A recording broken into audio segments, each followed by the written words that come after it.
Hey y'all, we are back with another Dense update. Here we go. Oh boy.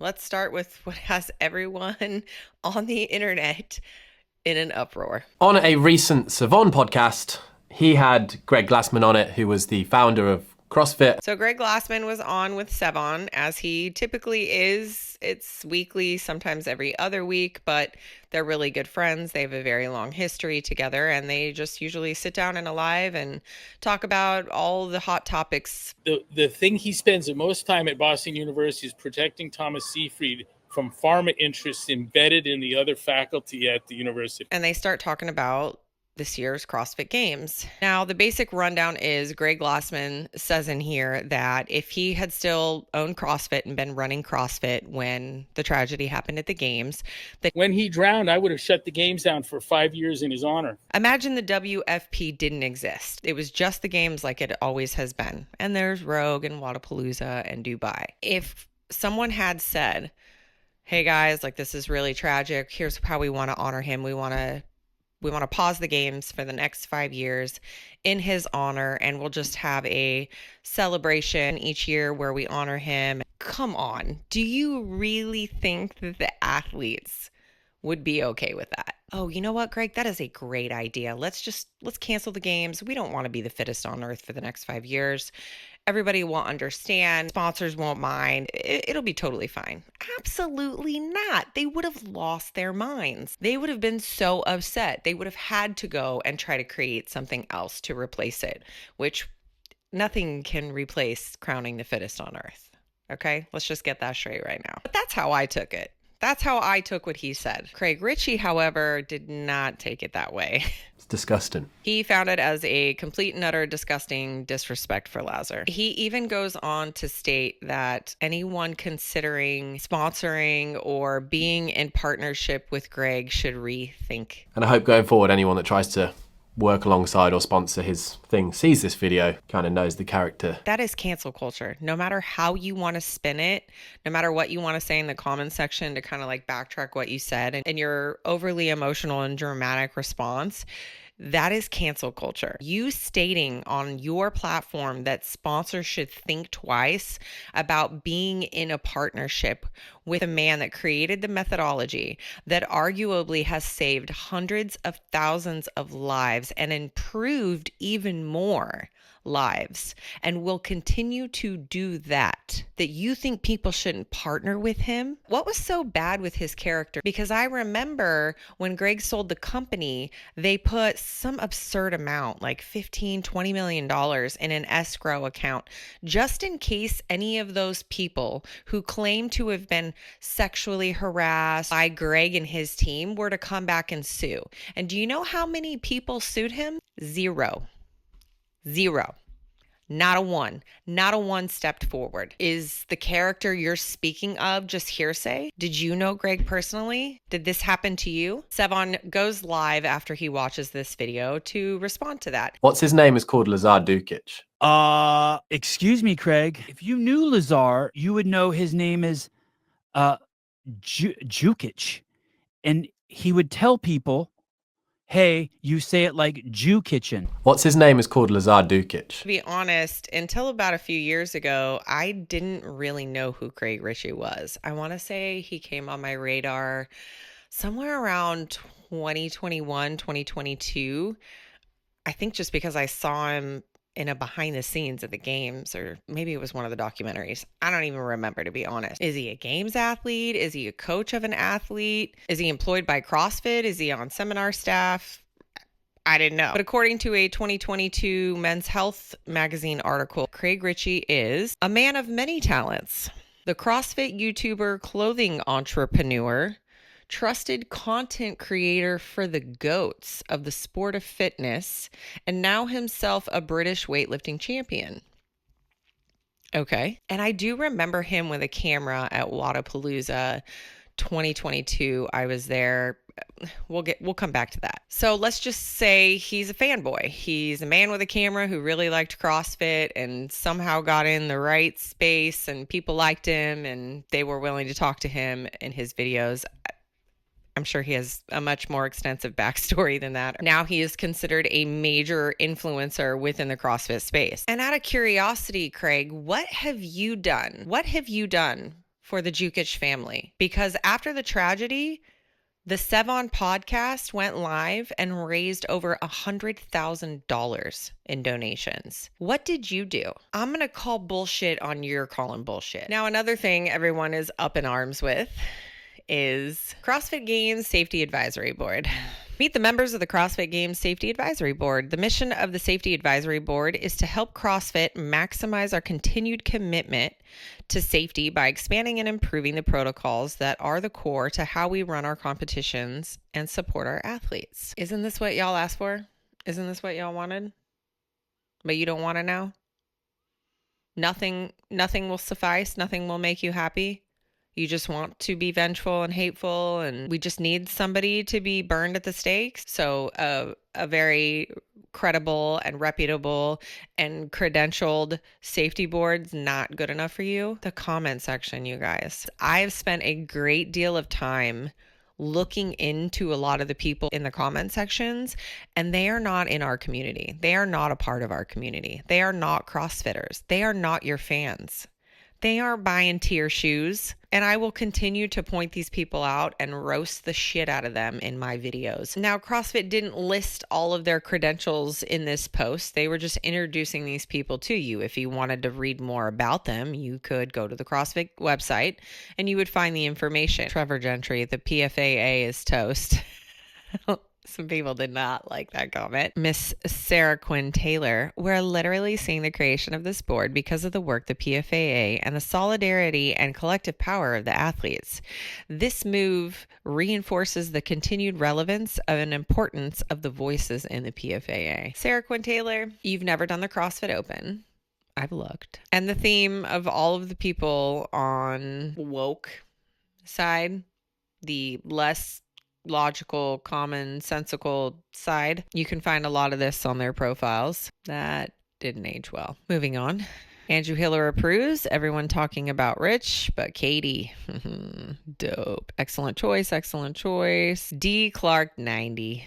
Instead of just names, can we have a list of number 1, ideally credentials that make them suitable, or 2, at worst, justification as to why they were selected? Some of the safety members decided to just go ahead and comment directly to him. Allison Brager, hopefully I'm pronouncing that right, comments back, advanced water search and rescue and austere medicine life support. Not really sure what that is. Had to look it up. Rich Froning, 4-year first responder, 14+ year CrossFit Games competitor, individual team and masters competitor. Mark Richey comments, 25+ years running complex remote expeditions in Southeast Asia, wilderness first responder, risk management professional. Everyone on the board brings something unique to the table. And then I saw this comment, and this pretty much just sums it all up. CrossFit Breakthrough. Thank you for this comment.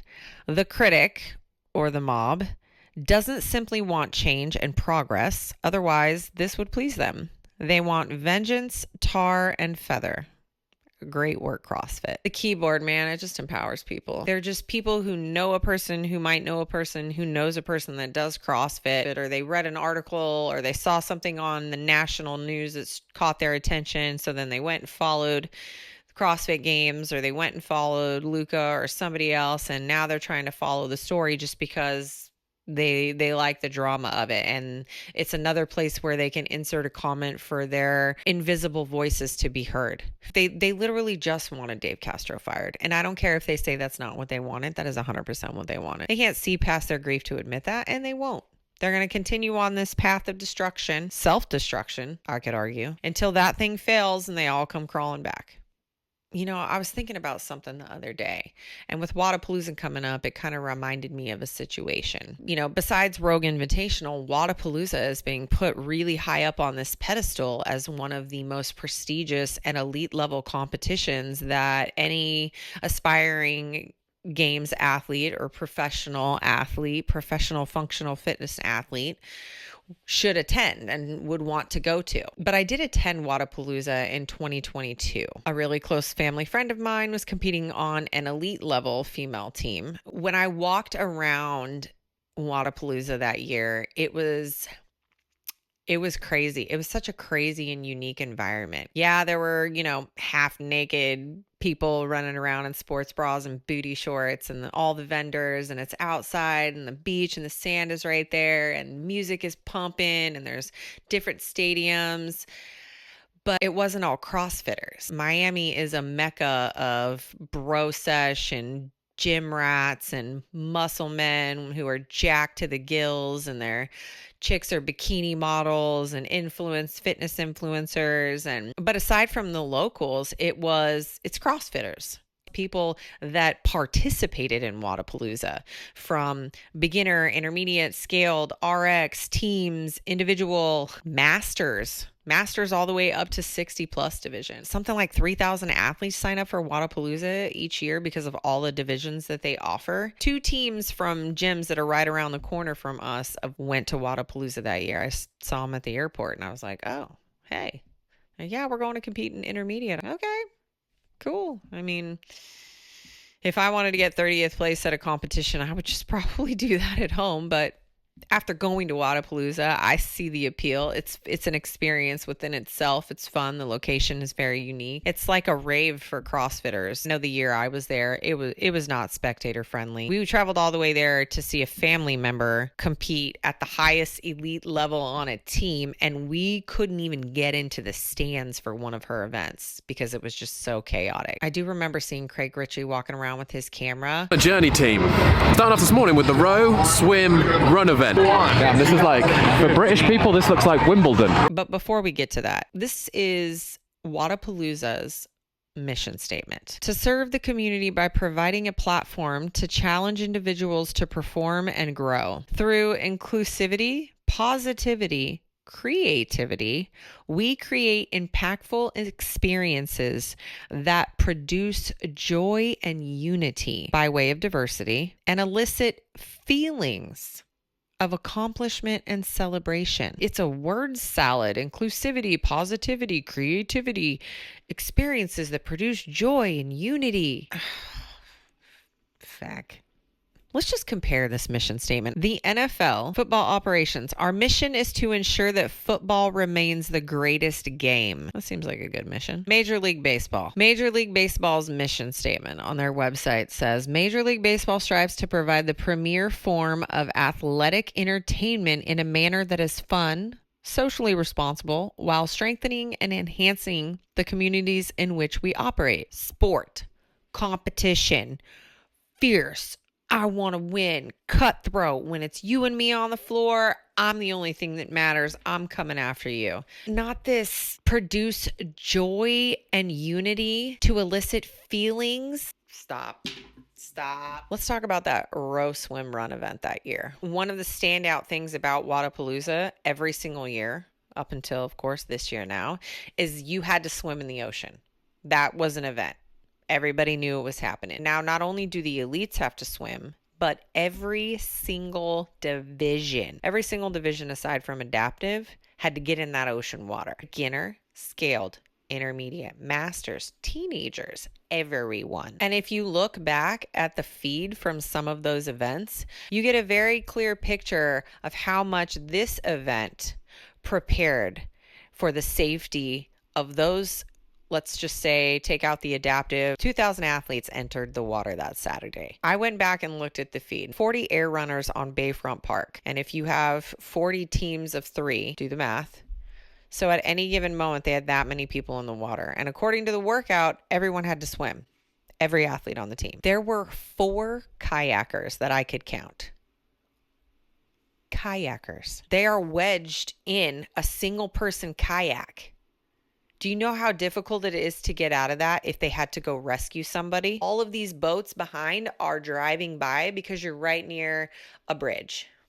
So all of that wave and wake is coming in. Now, at the time this event was being run, Matt O'Keefe was the president of Loudon Live. Guido Trinidad has been a big part of Wodapalooza for many years. Well, you had the elites over here on the Flagler stage just, getting ready to get pumped up and get amped and get the crowd going. But you had the peasants over here who still had to get in the water and complete their 250-meter swim in the bay. Mind you, this is what it looked like. Just gave a fist bump because they know. They smell the blood. They smell blood in the water, almost like a shark, Joe. It was pitch black.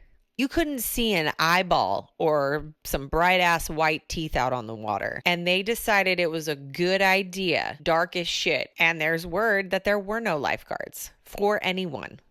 There might have been a couple of kayakers, but no lifeguards. My friends that were out there even admitted after doing it, they had no business being in that water. What was your safety and procedure plan for that event? There were even reports that evening of a woman being lost in the water and they could not find her. Look at the clips of during the day of the elite athletes. I was just destroyed from the swim. I've been practicing loads of swimming and I ended up doing backstroke. They're being directed to go further than they needed to swim. I think I remember Rich Froning ended up swimming further than he needed to swim. How was it? Had a goggle mishap and it jacked me up. Goggle mishaps. But told to go around an extra buoy. Not to mention, you're in the ocean, you know? There's sharks and critters and manatees. But hey, you could go to a seminar and you could learn how to swim like a pro. Or you could go listen to Guido talk about how he's going to reinvent the competition culture. Meanwhile, he's just sending, you know, Jane Doe from Spring, Texas, who's a mother of 3, out there to, you know. There were comments on Instagram about this. One chick in particular was just blowing the comment section. Baffled that Wodapalooza, Loud and Live Sports won't even give an apology for sending a heat into the water in the dark with 0 lights, 0 lifeguards, and 0 effort on blocking off the bay. There was no uproar. There were no demands for change. There were no boycotting Wodapalooza. And you didn't even acknowledge the ladies' comments on your Instagram. Did you pull Brent in after that? And the PFAA, did you go consult with any of them? Did you put out a statement? Because they're paying thousands of dollars for just the average person to come compete at your event. And you were so willing to put their safety at risk. Craig Richey, you were there. You were filming all day. Did you know what happened? Did you know this was going on? Did you put out a piece on Wodapalooza and how unsafe it is for 3,000 athletes? Mary Jo from middle of nowhere, Idaho, comes and travels to your event. You're not worried about her safety. And we could argue you shouldn't be. They know the risks. That's the risks they take as athletes. Is that what would you agree with that? But these games athletes don't know that. And this isn't the only example of that. Last year, I competed in Wodapalooza, which had an open water swim. Since competing there, I haven't been able to shake a memory of being in the water. With my heart beating in my throat, looking up and seeing how far apart the lifeguards were and wondering if I go down, would they be able to see me? Would they be able to get over here? Would someone even be able to save me? If this hadn't happened at the CrossFit Games this year, it is very likely that you would have run this event again. Worse, because you're just doing it to regular people who don't have any business being in the water. As they have to swim in the dark. Swimming in the dark is scary. I don't like all those critters that could get my feet burned. Tommy Marquez, Lauren Khalil, and Sean Woodland, all on the Talking Elite podcast. And they were talking about the recently released details of the Community Cup. I was genuinely surprised with their thoughts on the Community Cup. Sean and Lauren thought it was a great idea. I think this is pretty cool. Lauren, compared it to what quarterfinals was. To me, this is a better version of quarterfinals. And I loved quarterfinal. But then, of course, there's Tommy. I mean, I love this idea like 5-6 years ago. He's in the camp of nothing CrossFit can do is right at this point. Like, this feels like your deadbeat ex showing up unannounced, cleaned up and like, hey, I've changed. I'm better now. He's campaigning for his job at WFP. Sean and Lauren still want to talk about what's going on in CrossFit? Cool. Tommy, you go and start your own little thing and talk about WFP. Let's be sure to shit on CrossFit and everything that they're doing to try to move as many people as we can away from the CrossFit realm and pump them over to this WFP so Tommy can have a job. Barbell Spin had his regular show this week with Tyler Watkins of the Heat One app and John Young, JY Barbell, also soon to be United Grid League athlete on the Houston Bandits. Regular format, they talk about viewer comments and then they play a little game and then they do blind rankings and that sort of thing. It's a lot of fun. I'm sure you've all seen it, but if you haven't, I really liked this game. It was What It Takes. Now, essentially, it was basically, what does it take to be a games athlete? What metrics do you need to meet to expect to make it to the games? And how he went about this was asked as many CrossFit athletes as I could, games athletes from 2023 and 2024, so it wasn't just swayed to one direction or the other. what their maxes were, what in various gymnastics things, cardio things, strength things, just what are their numbers. And all of those numbers, and then created an average from all of the responses that he got. So I think he said he ended up getting like 20 men and 20 women, and not all of them were like top 10 game athletes. Some of them were semifinal athletes or bubble athletes. And then Tyler and Spin had to guess what those averages were. And this was pretty fun, but also incredibly interesting to see some of these numbers. If you haven't already seen that episode, go check it out. You can find that on the Barbell Spins YouTube channel. I went and commented, I really think I could have beaten Tyler and Spin at that. I played along at home. He commented back and told me it's easy to be an armchair quarterback. He's not wrong. John Woolley released a new video, The True Meaning of Community. There's that debate that, you know, if you don't go to an affiliate, that you're not truly a part of the community. And then he showed some numbers on how many people do the open from an affiliate and how many do the open from like at home in their garage or from a fitness center or wherever. I don't know. It's not a very long video. I don't think it didn't provide any value for me or something that I didn't already probably kind of know in my head, just being in it for a long time. But if you're new to CrossFit, you might get something out of it. So that is all for this dense update. Be sure to leave us a comment, like, and subscribe to the YouTube channel. And if you're into that sort of thing, you can head over to my Instagram where you can follow me there for all the latest happenings in the CrossFit community.